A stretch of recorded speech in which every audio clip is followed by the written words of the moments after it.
From the YBA Phenix Fitness 24/7 basketball facility in Rocklin, California, it's Coach's Rize Time with Coach C. Collins. Get it started. 3, 2, 1. Coach's Rize Time. Hey, it's Coach C. Collins talking from Coach's Rize Time. If you are here and you're tuning in, of course, I always appreciate do the HBO special, help a brother out. Hit that like, hit that subscribe, do what you got to do. Shout out to the Poor Man's Podcast because I definitely took that from him. But no, I appreciate you guys if you've been supporting. I haven't done a Coach's Rize Time in quite a while. I've just been doing a lot About That Life episodes, and I have more coming up.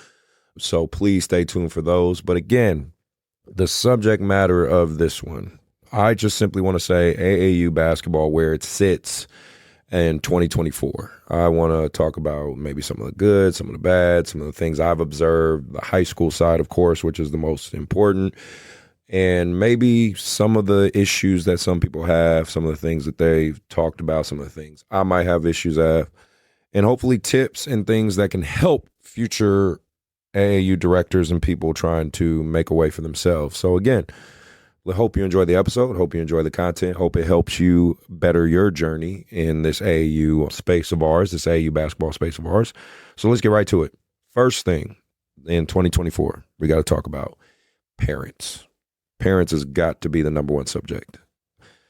There's so many layers to it. I can only get through so much. Otherwise, this episode would be about 2.5 hours. So we're not going to go that long. But the biggest thing we could talk about when it comes to parents is you have basically 3 to maybe 5 categories of parents. One parent you have is, the athlete parent, the parent that played some level of sports, so typically, hopefully college or pro, and they kind of just stay out your way and let you do your job for the most part because they understand what it takes. Most AAU people enjoy those type of parents. But they are sometimes very critical of you as a coach because they want to see their kids pushed in the right direction. 2, you have helicopter parents, parents that do too damn much. Like they got to be overbearing on everything. They got to know everything. Like these are the parents that are in training sessions telling trainers how to fucking train their kid. Like you hired me to do my job. Let me do my job, right? We all know helicopter parents. We've seen them. Number 3 would be, I call them delusional parents. Right? Guess you could say a subcategory of a helicopter parent. They see their kid miss 10 layups and tell them, that's okay, you did really good. No, they fucking didn't. They missed 10 layups. That's 20 potential points. You did not do good if you miss 10 fucking layups unless you are 8 years old.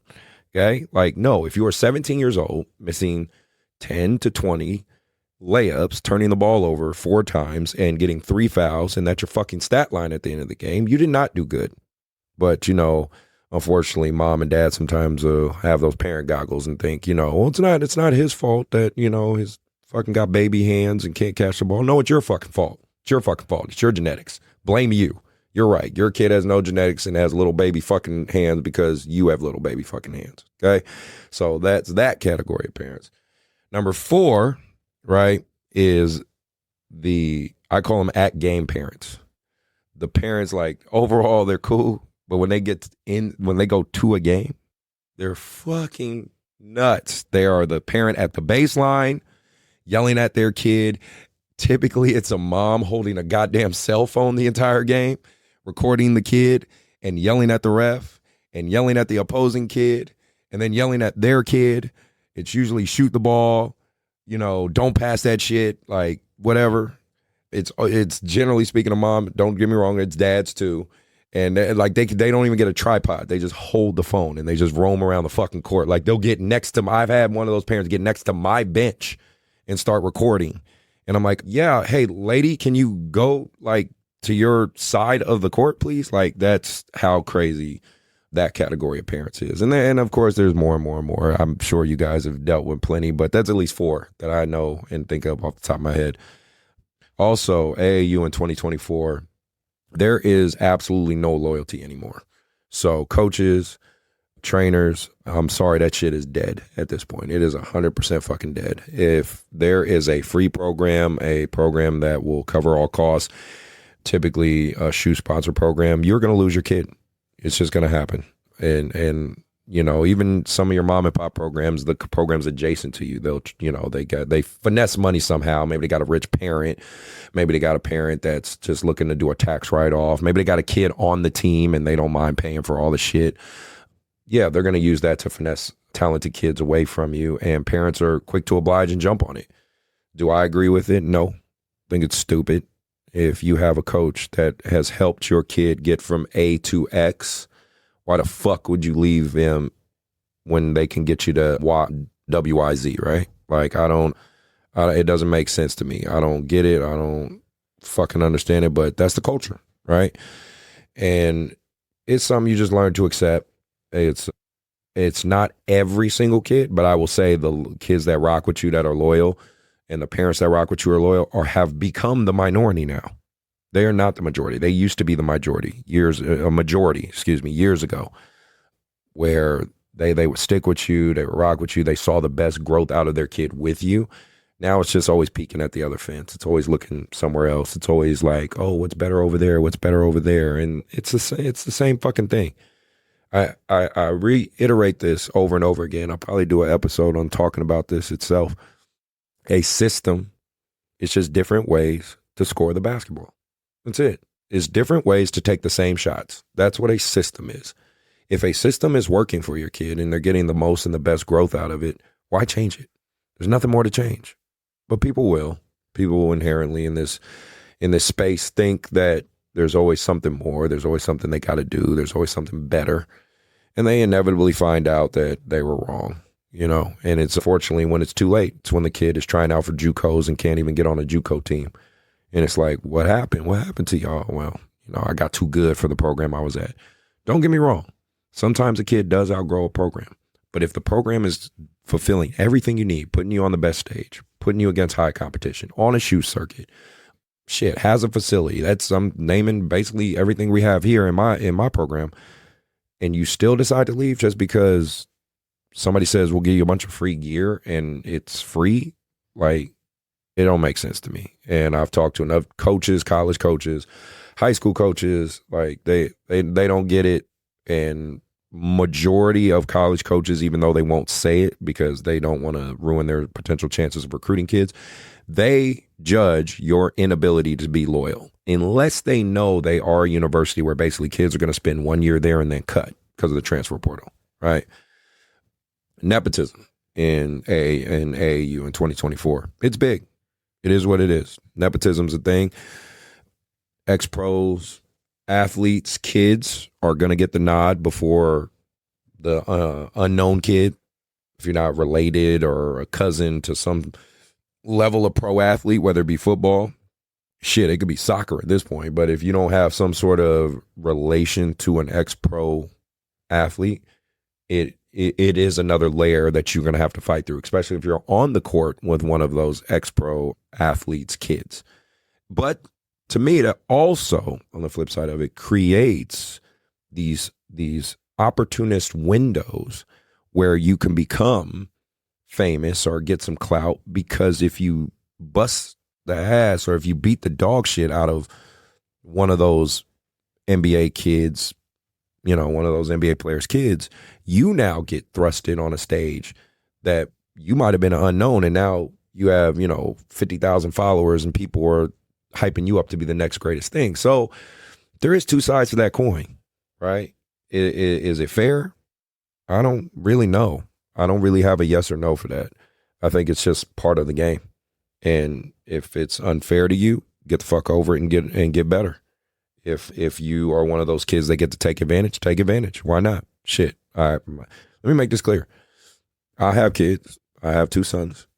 Their dad is co-owner of a gym and a director of an AAU program. So if my kids can basically get in the gym anytime they want, they can get shots up anytime they want, they can practice their game anytime they want. And I know that's an advantage that the majority of my basketball peers in competition don't have for their kids. I don't give a fuck. I'm going to give my sons the most advantage they can. Get over it. Get better. And that's exactly what I would tell my kids if they're running into a situation where they play a high-level kid. Elevate your game. step up. If he gets the better of you that day, get back in the gym and get better so you're ready for the next time you play him, right? So that would be my suggestion for any of you guys that are dealing with any of that. Stop worrying about how fair shit is. Sports itself is inherently not built to be fair. It's people taking advantages of their physical gifts, their abilities, their skill sets against other people's physical abilities and skill sets. That's just how it works. Also, a couple more things in AAU in 2024. The prices, I know the admission prices are getting ridiculous, but inflation is a motherfucker in this country. What do you want to hear? It's not going away. It's not right. I mean, have you been to a grocery store? Have you seen how much a gallon of milk costs? Have you seen how much a carton of eggs costs? Compare it to what it was 5 years ago, right? Just go 5 years back. Shit, go 3 years back. Go pre-COVID, right? Unfortunately, we are in a state in this country where things are overpriced. And at the same time, you have to understand you are going to have to dedicate some finances in order to help your kid achieve athletic prowess. I saw a YouTuber I check out every now and then. He talked about this. He said, basketball isn't a Trent baby sport anymore, meaning you grew up in the trenches. It was a hard struggle. And from that struggle, you rose through the ashes to become something great and get generational wealth that could change the trajectory for your family for the rest of their lives. Those guys are now the elitists. They were the trench guys. They're the elitists. So now they give their kids all the advantage, and their kids, like a Jamal Crawford's son, Isaiah Thomas' son, Carmelo Anthony's son, the Boozer twins, Matt Barnes' twins. Like, nothing wrong with what these men are doing. I think it's actually fucking great what they're doing. But understand now, okay, it's not a Trent baby sport anymore. So if you're not willing to put any money into this, if you just want to say, no, just go out there and play in the streets and figure it out, and somehow, some way it'll come your way, good luck. That's all I can tell you. Good luck. You know what I mean? Like it just kind of is what it is. AAU in 2024, trainers are now coaches all the time. They use their training to poach kids, to try to entice kids to leave. I've been blessed enough and lucky enough I found a balance between my ability to be a trainer and a coach, but I've been doing that for 15 plus years. Some of these guys are training in order to recruit kids and then creating the AAU portion of it to try to retain the kids and ultimately keep their finances backed. And at the same time, I am very tired of kids and parents at the youth level, and this is another thing that pisses me off in AAU in 2024, is your kid is 10 years old, 11 years old, 12 years old, 13, 14, whatever. They're like super high level kid. Every parent thinks if their kid is really good, it should be free. I want to know why. If anybody, leave comments under this, right? Like, leave a comment under this, explain to me why your kid should be free just because they're good at basketball. Like, what? So because they're good, they are somehow more of a human being than the person next to them. Like, you could say their basketball value is different, right? Like, if again, it's the same logic in terms of like doing a movie, right? One movie star is not going to get paid the same as the other movie star because it's called star power. That movie star is going to draw in more revenue, so therefore they get paid more money. No doubt. You can say there's different basketball value, right? The 6'6" center in sixth grade is going to have more value than, let's say, the backup 4'9" point guard. No doubt. But why does that automatically mean that person should be free and the other person has to pay full price? To me, both should have to pay full price. Unless there's obviously life circumstances and things like that, which does happen because, again, we are living in a day and age where inflation's crazy, price of things are crazy, so it does make things more difficult. Also in 2024, referees it's rough. A lot of high-level referees are staying away from AAU. You have the referees union, which is striking. I saw some in front of Open Gym Premier. They're striking and feeling like they're not getting paid enough, not a livable wage. I'm inclined to agree overall with that, but like I said, the problem is where does the money come from? Well, the money will come from raising the prices for us, but the basketball community is complaining about the price, right? And the most of the people that don't complain about the price are the elitists, right? LeBron James is not complaining about the fees he has to pay for Bryce. He's a billionaire. You know, if Compton or whoever he's playing for, whatever YBL team he's playing for, let's say he plays randomly for Compton Magic says, "Oh, the fee is $2,000." No, I don't think Bron is complaining. That's like $2 to him. It's more probably like 50 cents. Okay, but $2,000 to the lower middle class or poverty-stricken class, that's everything.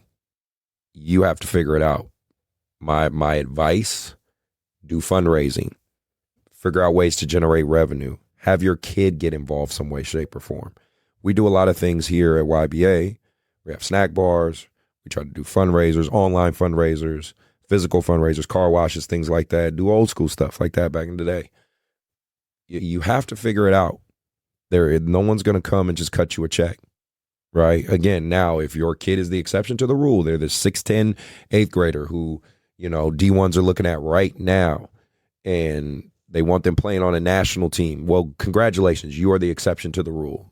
You broke the algorithm. You're so talented, so good that Nike, Adidas, Under Armour, whoever is willing to invest and spend all their money on you. But I'm talking to the majority of you guys. For you guys who are listening, for the people who are checking this out, I'm talking to the majority. You guys have to figure it out. And I try through this show to give you guys answers and tangible tips, not just talk at you, not just say, "Oh, it's fucked up and that's just what it is." No, I'm giving you the answer. You have to fundraise. And how do you fundraise? Pick one. There's a bunch of them out there. There's Vertical Raise. Go check them out, right? There's people that do shoot-a-thons. There's candy companies. There's all kind of ways. There's restaurants will usually have days where if they use a code or a coupon, that money goes towards your AAU club. You have to be very creative on how you're going to figure out how to make money for yourself. I'm not saying it's easy. I'm just saying it's doable. And you have to be willing to put in the work. And parents have to be willing to participate. The last thing I'll bring up in AAU in 2024 is violence. Violence in AAU basketball is for sure at an all-time high.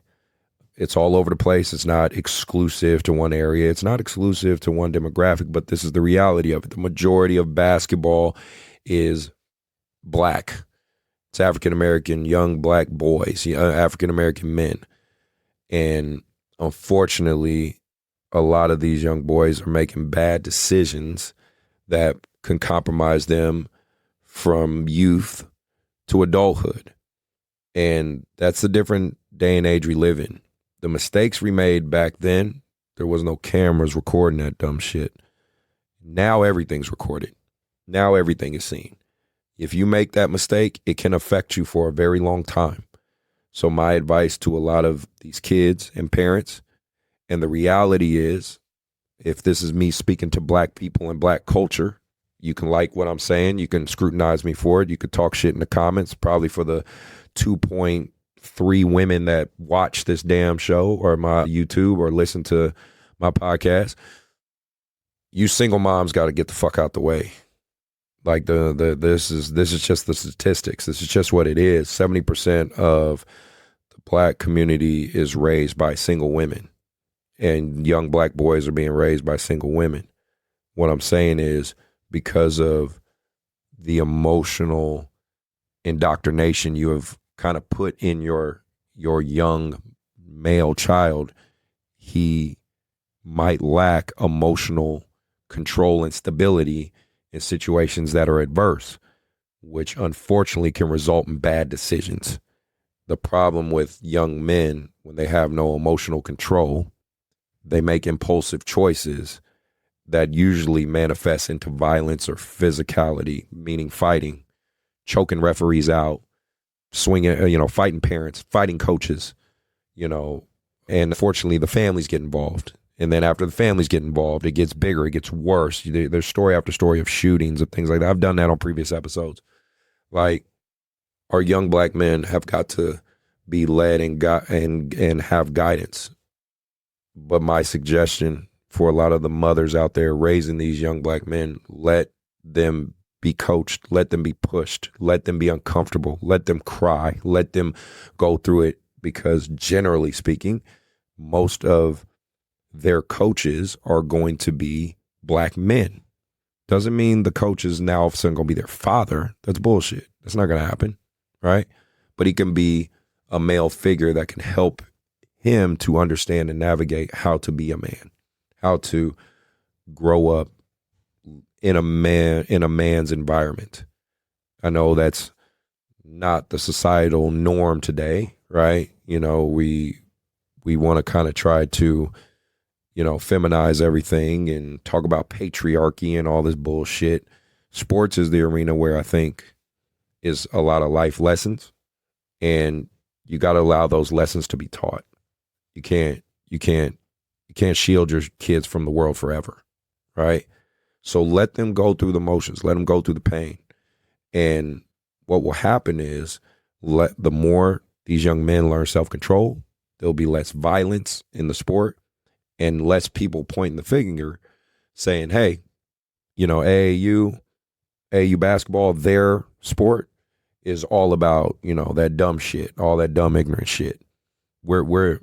I know as a community we can do better. I know as a basketball community we can do better. We can teach better, and we can hold each other accountable to that degree. Just keep striving to do the best. Keep pushing to move forward, right? I love how Austin Rivers was talking about. He was saying, you know, everybody has a trainer now. Everybody has a trainer, but they forget you still got to put in work on your own. That's what I'm saying. We've moved so far on certain things when it comes to AAU in 2024. Like, having trainers in abundance was not a thing when I was young. There's trainers everywhere now, which is great. That's not a bad thing. For one, this is a capitalist market. It gives more entrepreneurship, and I believe in entrepreneurship is the way of independence for everybody in some way, shape, or form. It gives more opportunity for competitive markets. Competitive markets breed better product.